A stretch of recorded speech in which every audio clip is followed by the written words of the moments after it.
The sun had barely risen over Ouagadougou on April 1st, 2025, when President Ibrahim Traoré received the intelligence report that confirmed his suspicions.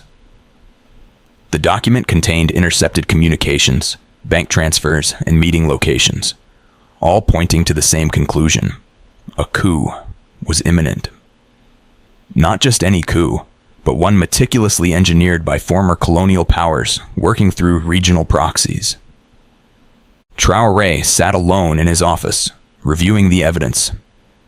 Names of conspirators, dates of secret meetings, weapons shipments, financial transactions.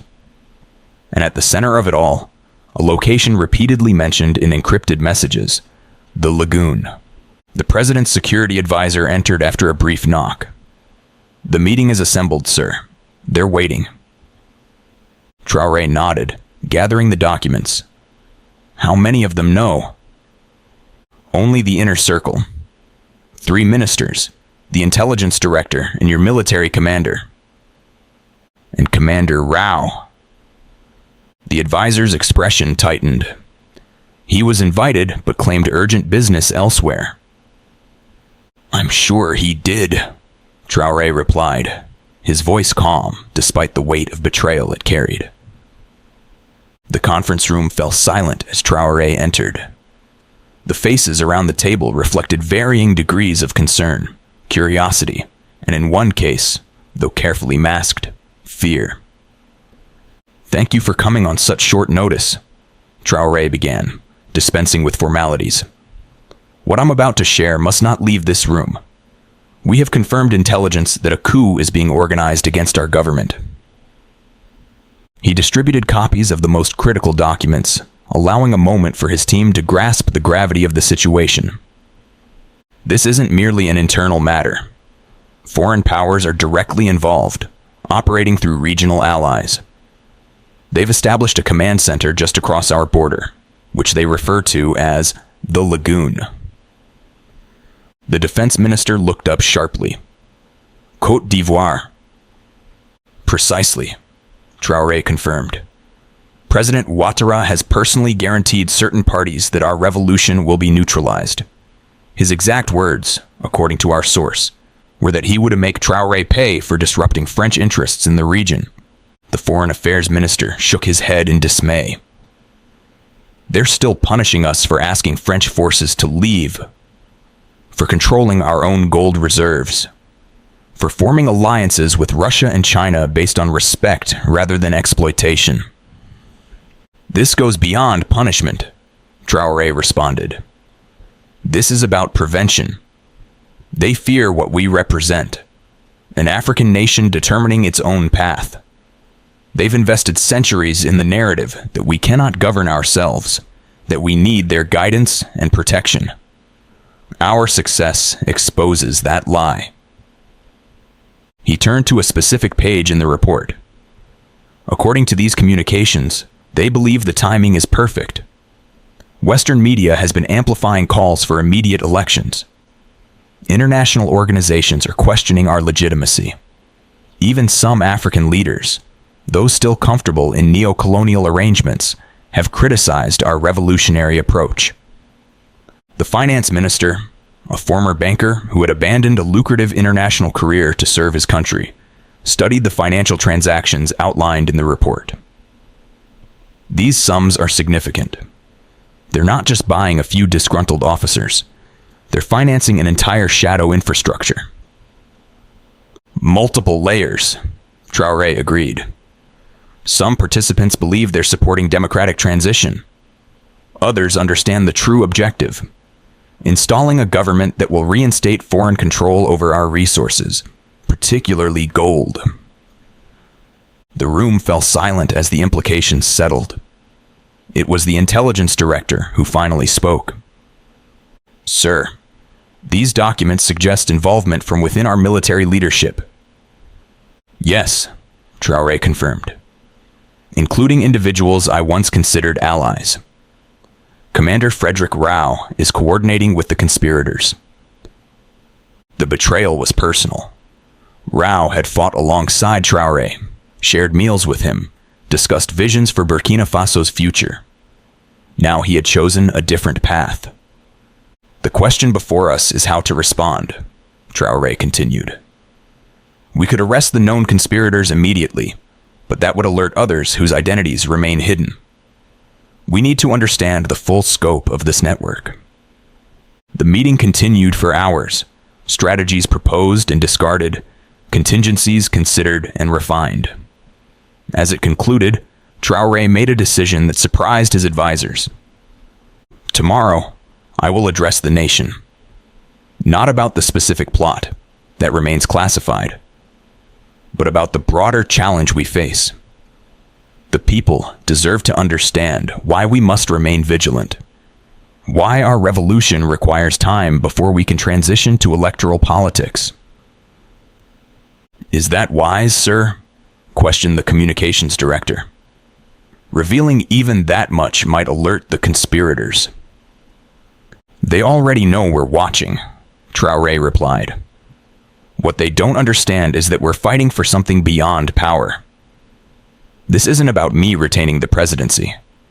It's about ensuring that when Burkina Faso does hold elections, they will be meaningful, conducted in a nation that controls its own resources and determines its own alliances. The next morning, Traoré addressed the nation in a televised speech that would later be recognized as a pivotal moment in Burkina Faso's post-colonial history. My fellow Burkinabe, he began, I speak to you today about threats facing our revolution. Threats from imperialist powers and their agents within our society. We have stopped traitors guilty of treason because they were selling the honor and future of our country to foreigners. Why? Because they want to enrich themselves. His words were measured but direct, naming no specific individuals but making the situation clear. They understand the easiest way to control Africa is through money. The easiest way to turn a black man against his brother is through promises of wealth, through appeals to pride divorced from dignity. We know they are among us, within our political class, within our military. They have chosen slavery over freedom, personal gain over national prosperity. Traoré paused, allowing his message to resonate before continuing. They have gathered by the Lagoon in recent days to discuss their plans. Their objective is to make Burkina Faso relive the events of 1987. The reference was unmistakable to every Burkinabe citizen. In 1987, Thomas Sankara, revolutionary leader, pan-Africanist, and champion of self-sufficiency, was assassinated in a coup orchestrated by his supposed friend, Blaise Compaoré, with support from foreign powers threatened by Sankara's vision of African independence. They believe this is 1987 again. They are trying to make us relive that tragedy. But this time, we are prepared. Traoré continued, addressing the disinformation campaign designed to undermine his government. They are trying everything to discredit us, through misinformation, through distorted facts, through international pressure. Just days ago, an American general claimed that our partnerships with Russia and China are harmful to the Burkinabe people, as if he knows better than we do what serves our interests. His voice remained steady, neither rising in anger nor faltering in resolve. Let me be clear. We are not currently in a democracy. We are in a revolution. Democracy will come, but first we must heal the wounds inflicted by a century of colonialism. We must repair relationships damaged by decades of exploitation. No nation, including those now lecturing us about democratic values, built itself through democracy alone. All faced periods of revolution, of fundamental transformation, before democratic institutions could flourish. As Traoré spoke, intelligence operatives monitored reactions across the country. In military bases, government offices, and foreign embassies, people clustered around televisions and radios, their expressions revealing allegiances otherwise concealed. At a private residence near the presidential palace, Commander Frederick Wrao watched the address with growing alarm. The president hadn't named him, hadn't specified details of the plot, But the message was clear. They knew. Worse, they understood not just the tactical elements, but the strategic objective: the restoration of colonial control through economic dependence. Wrao reached for his phone, then hesitated. Any communication now would create evidence, connections that could be traced. But inaction was equally dangerous. The plan had required surprise, relied on the government's alleged complacency. Now that element was lost. His decision was made for him when his door opened without a knock. Special Forces troops entered, not with violence, but with absolute authority. Their commander, a veteran soldier who had once served under Wrao, spoke with respectful formality. "Commander Wrao, by order of President Traoré, you are under arrest for conspiracy against the sovereign government of Burkina Faso." Across Ouagadougou and beyond, similar scenes unfolded as security forces detained key conspirators. The operation proceeded with precision, targeting only those for whom evidence was irrefutable, leaving others under surveillance to reveal additional connections.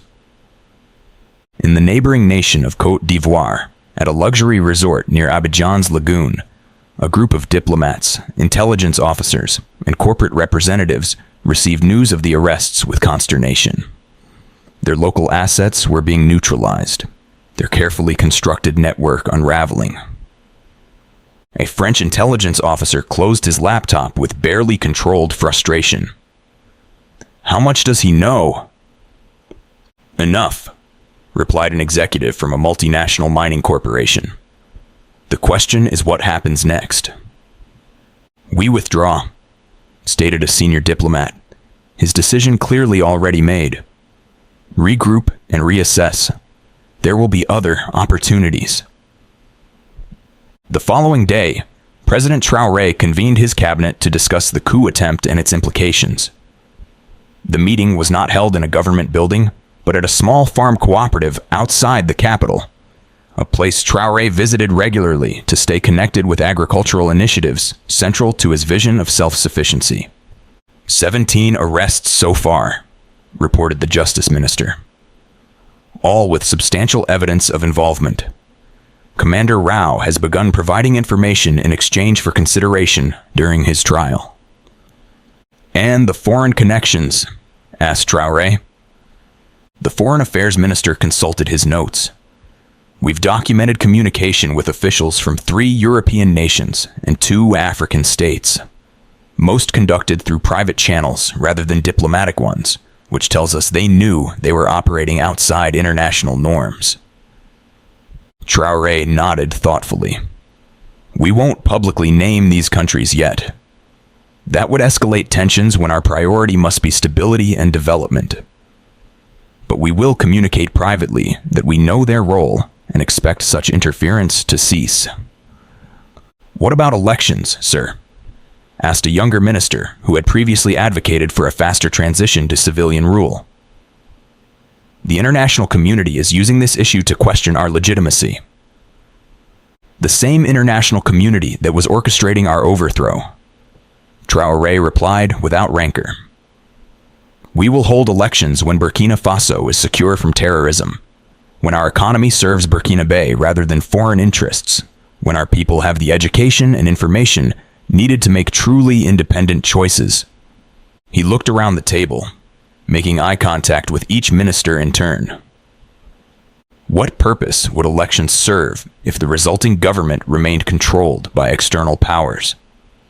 If our gold continued enriching others while our people remained poor?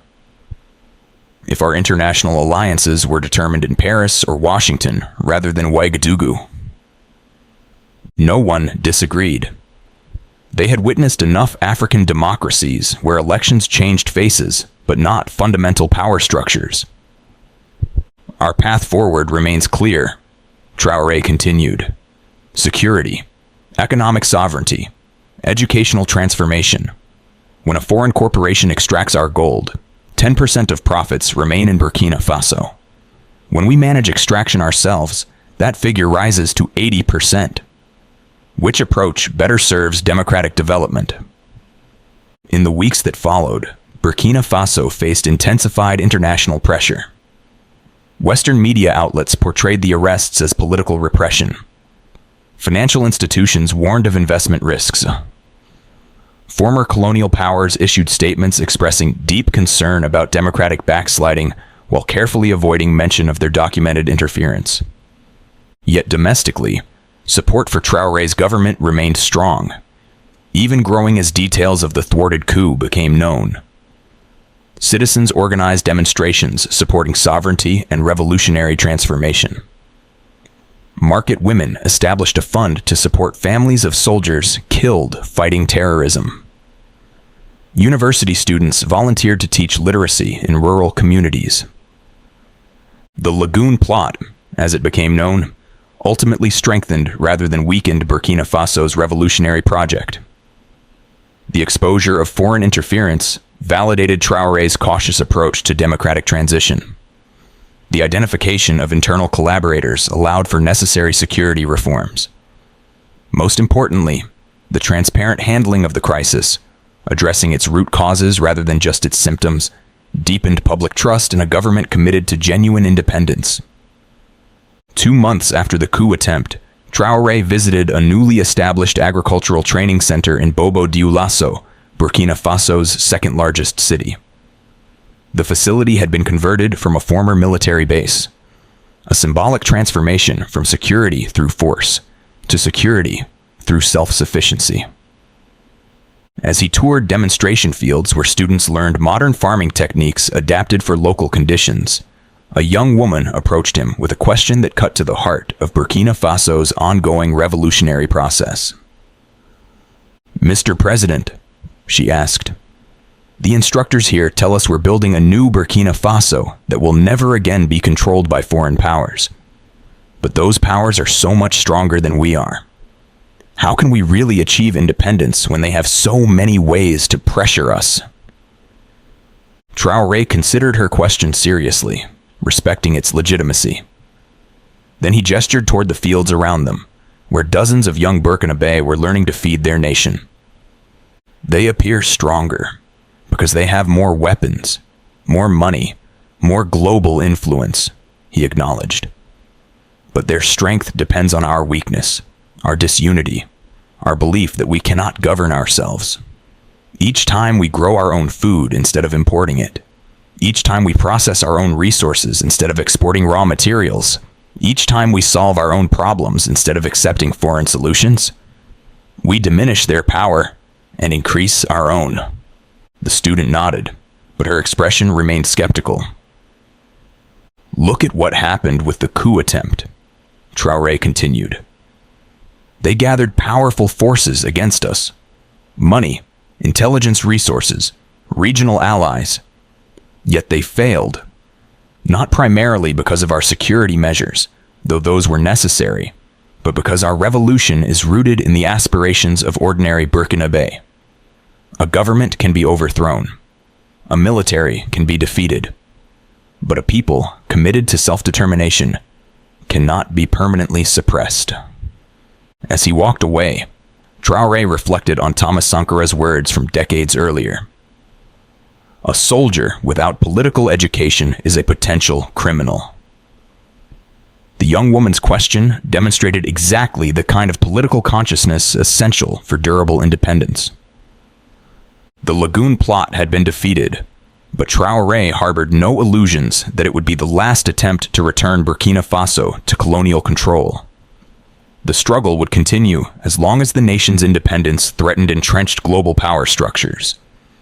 Yet each challenge strengthened their revolutionary resolve. Each exposed conspiracy revealed more clearly the true nature of relations between former colonies and colonizers. Each defeated plot demonstrated that Africa's future could indeed be determined by Africans themselves. In his modest office that evening, reviewing reports of both progress and challenges across Burkina Faso, Ibrahim Traoré reflected on a truth that both Sankara and history had taught him. Revolutions are not events but processes, measured not in days or years, but in generations. His role was not to complete this process single-handedly, but to ensure it remained true to its essential purpose. The creation of a Burkina Faso governed by and for its people, never again subject to external control. The next morning would bring new challenges, new threats, new opportunities. But the path forward was clearer now than before the Lagoon plot. A path toward genuine sovereignty, toward an independence measured not merely in flags and anthems, but in the ability of Burkina Faso to determine their own future, free from both foreign domination and the internal betrayals it inevitably spawned.